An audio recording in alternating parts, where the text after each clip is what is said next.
सरकार कोटी कोटी टंका खर्च कर गाँ मानकरे यातायात निमंते कंक्रीट रास्ता मान करुवा डीडीम पिटुवा बेले स्वाधीनतार 77 वर्ष पर भी सुधुरी पारानी गाँव रास्ता।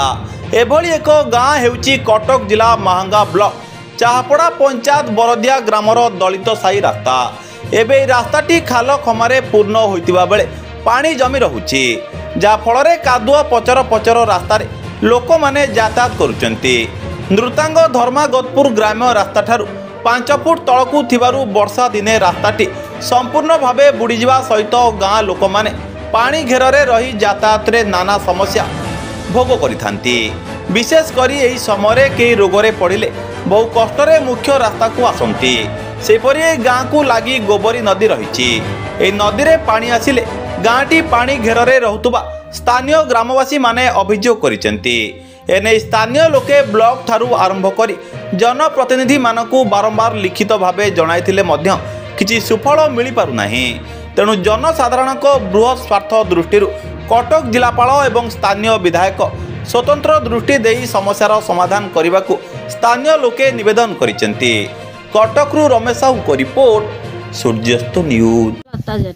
कौन है रास्ता पर हम जाई पारनु दलित साई आंठी आंठी अंटाई अंटाई पानी हो जाउची आ टिके वर्षा हेले गोबर नई पाखरे हमर पानी हो जाउची हम जाई पारनु आ असुविधा होउची एम्बुलेंस भी आसी पारनी हम पानी घेर रहिछु आ कौन चाहछन बर्तमान चाहछु हम टिके भल रास्ता टिके हम ना भी माटी खंडा भी पड़ी पारु नै से रास्ता दिए हम जीवा आसिया केमति करियो। परिचय मोना शिशिर कुमार जेना एटा कटक जिला महांगा बरदिया गाँ यहाँ आज्ञा चाहापड़ा पंचायत 6 नंबर वार्ड ये वार्ड आज्ञा ये दलित बस्ती कौन रास्ताटा आम बहुत मानने दिन है शोचनीय अवस्था पड़ी।